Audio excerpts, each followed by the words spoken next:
Hey guys, me again, woo, Teverz, and the final installation to the life stories. Kinda needed this, you guys know, but what is the last? Let's get to it.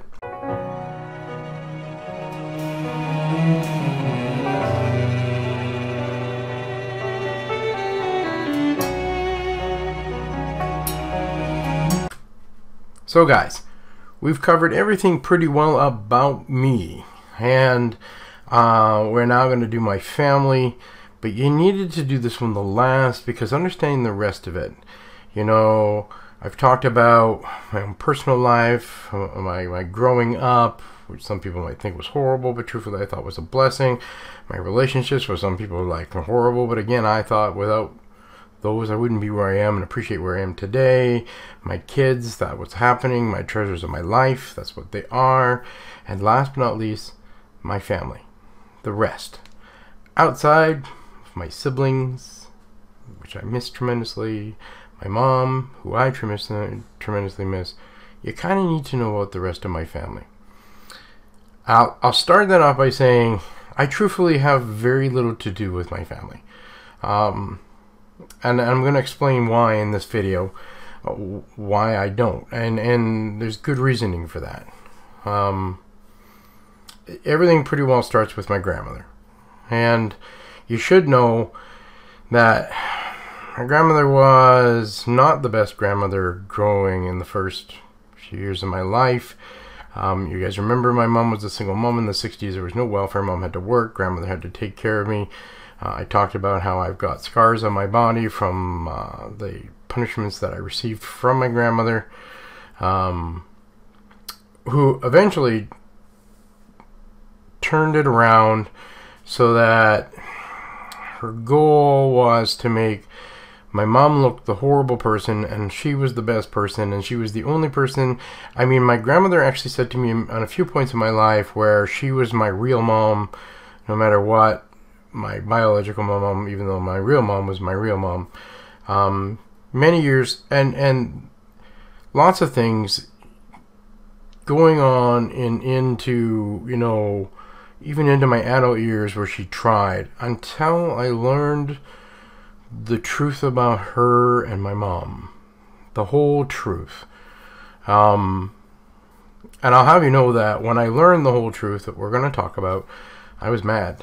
Oh boy, was I ever mad about everything. But unfortunately at that point my grandmother had dementia, or to the point where she couldn't even remember who I was at all.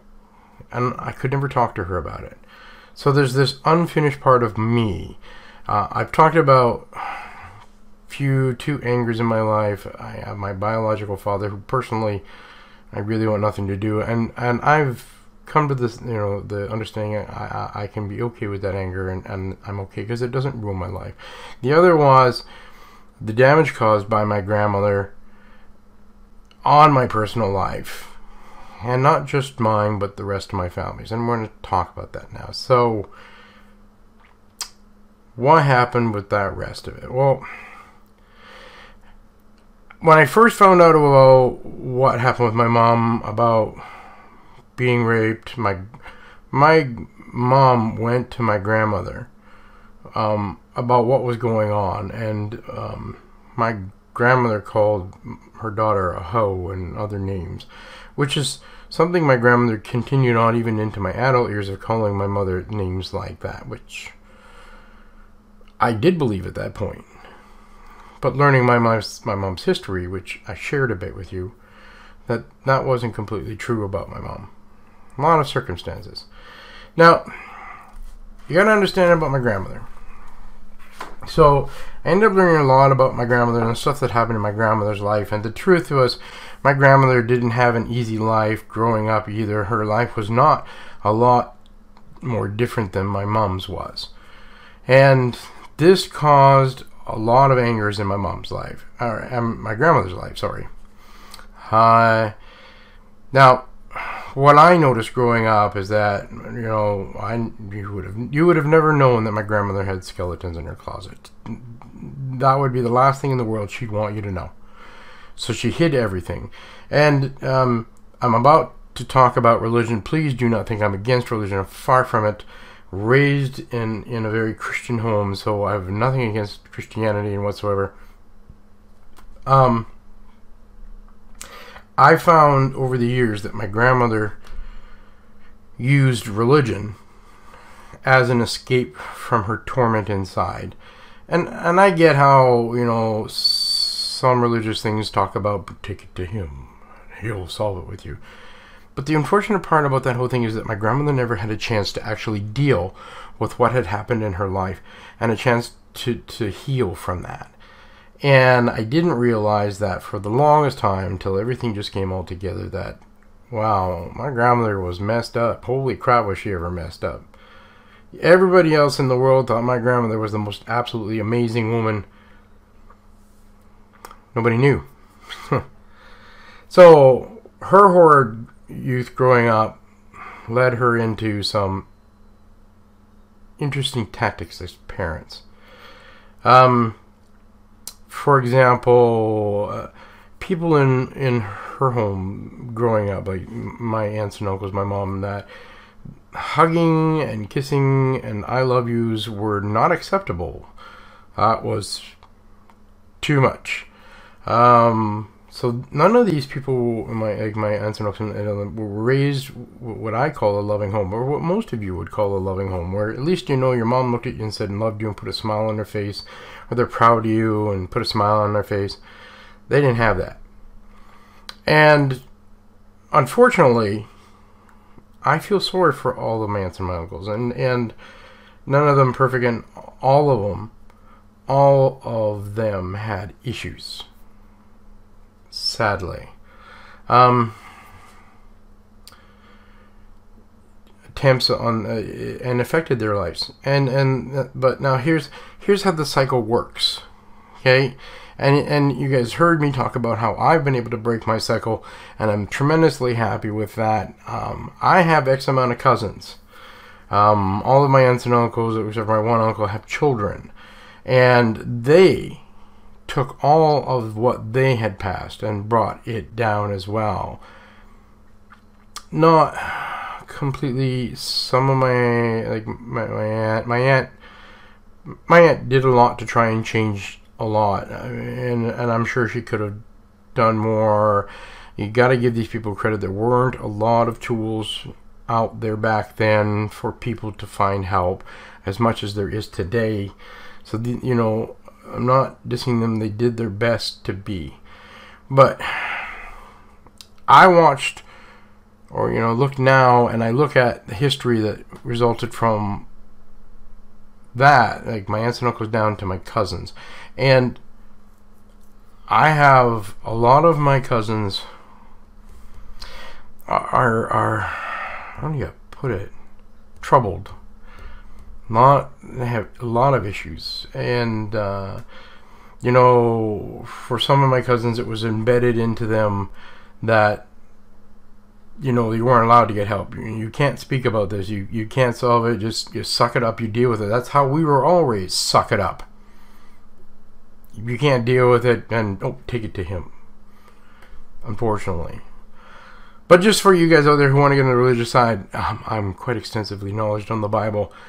God said he will help those who help themselves. We need to deal with ourselves first. So, I do have cousins out there who have mended, who have led a better life, who have passed it to their children, that, you know, they could change, and some of those cousins have done a tremendous job at changing things, and their kids have much better lives. And it's amazing that when you find a power like I have, like they have, like our kids, who give you that desire to change, we can change. But I wanted to talk about my family, and now that I've given you a brief history, I wanted you to know how, from one incident, one thing in my grandmother's life, how that affected so many people going down the line. One horrendous thing affecting generations, And we have, okay, once we become adults, we have the responsibility to change those things ourselves, because I've done that. And to break more of that cycle going down the line. But we need, as parents, and this is where I've learned to feel so sorry for my grandmother. Like, I knew my great-grandparents. And I'll have you know, on my grandfather's side, what I'll talk about in a moment, his parents, strict, old Scottish, strict, home. But my grandfather ended up being a very loving person, unfortunately married to a woman who wasn't the same thought, and trust me, that affected him too. But like I said, it's just, I would have never guessed the stuff that happened to my grandmother, because, you know, my great-grandmother was an amazing woman. This is a woman I loved talking to. We don't live in the same cities. Most of my family lives in the States, and I live in Canada, so go to visit. Now, I visit my great-grandmother a few times over my life before she passed away. I wrote letters to her. This was an amazing woman, but I would have never known that there were skeletons in the closet even back then, and how things had carried on, and that, wow, that's all I can say. On my grandfather's side, now, I have to get into my grandfather. So, my grandmother was the dominant one in that house, despite the fact that my grandfather was a police officer many, many years, but my grandfather had become an alcoholic. If you had to deal with my grandmother, heck, I don't blame him. And I know that the home and what was going on in the home was a majority of why he was drinking. The man got really smart a few years after I was born, and finally left my grandmother, and went off on his own and lived a better life. Now, this was a man that was definitely old school. I mean, don't get me wrong. My grandfather's one of the first people that ever took me fishing, and my love for fishing is because of him. My grandfather's the one that stood up in court and said that my mother deserved to have me when my grandmother was trying to throw me into foster care and adoptions. My grandfather tried to make time for me for years, and I have, you know, we all have these moments where we talk about things that are memories in my life, and I have all that wonderful memories there, but one of the fondest memories that I ever really had, and I have to talk, it starts off a little scary at first, but, so here I am. I finally left home at my mom's place. I think I was 17 years old. I kicked it out. I lived on the streets for a few weeks until my grandmother had found me and my uncle, and they were like, "You're coming to live with us." And I went to live with my grandma at that point. Remember, in my head, grandma's still the best. And my grandfather had moved back home. In about 10 years, he had separated from my grandmother, but finally moved back home at that point. And he's living in the house. And I'm 17 years old. I'm up at 3 o'clock in the morning, and I'm going to get juice in the kitchen because I was watching TV in my room. A little tiny TV. And my grandfather came out in his underwear, and he looked at me and he said, "Go to bed." Now, this is a 6'7" man built like... I'm 5'10", 6'7". And I said to my grandfather, "I'm not going to bed, I'm still watching TV." And he just, "You don't dare cross me." And he starts heading over to me with that look in his face like, "I'm going to give you a whooping."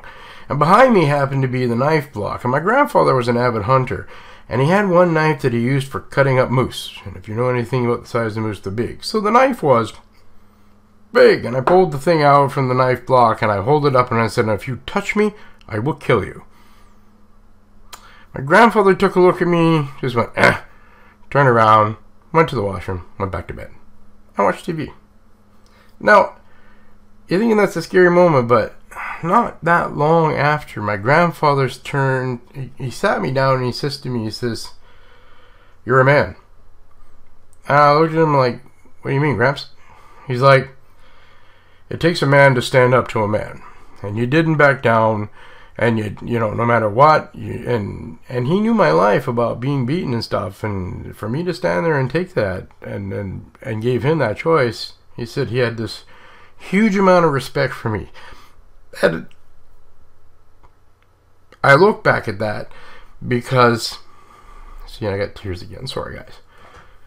To hear that coming from a man who very rarely ever spoke about things was amazing.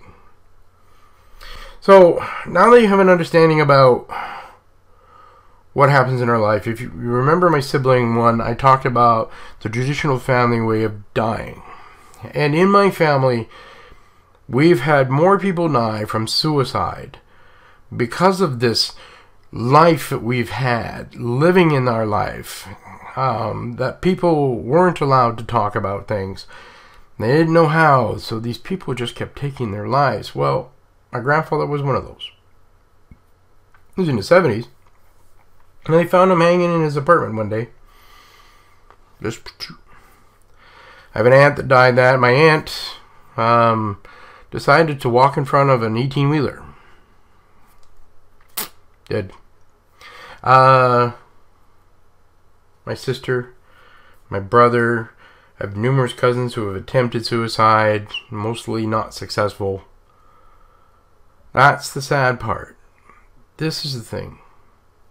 So, this was the meaning behind my entire life story stuff, because I wanted to talk to you about pain and everything about the pain that all we can go through as individuals, as family. I wanted everybody out there to know, look, I've been through this, buds. Maybe your life was a little better in your mind. Maybe your life was a bit worse in your mind. I have no clue, but I'm going to let you know that all of that damage, it doesn't matter if it was worse or great. It is still felt the same way. I'm no different from any of you guys out there who've gone through any of this stuff, okay? You went through as much pain as I did, as far as I'm concerned. Whether you thought it was less or more, don't matter. What I'm saying to you guys, look, you don't need to live that life. It's your choice. It's your life. Take that responsibility. Better yourself. Because trust me, guys, I'm happy. I would not change any of this stuff in my life at all, and none, because all of this stuff made me appreciate and love everything in my life, every single thing, and you guys need to find that. So if you're having issues, if you want to reach out to me and talk, I'm always glad to listen to you guys, because I'm not going to judge you. It isn't about what you've done or what's been done to you that's going to be, it's the fact that you guys want to talk about, because that's where it starts, buds. Talk. Just talk. Go find somebody who's going to listen, who's not going to judge you, somebody who's going to appreciate you. Talk. Now, I hope you enjoyed this series. Moving forward, we are going to have more fun about life stories and things. I needed to do this foundation so that you could appreciate all the little life stories that I have that I'm going to share for you. Other than that, guys, I hope you appreciated this. Comments, go down below, subscribe if you want. Share my videos, please.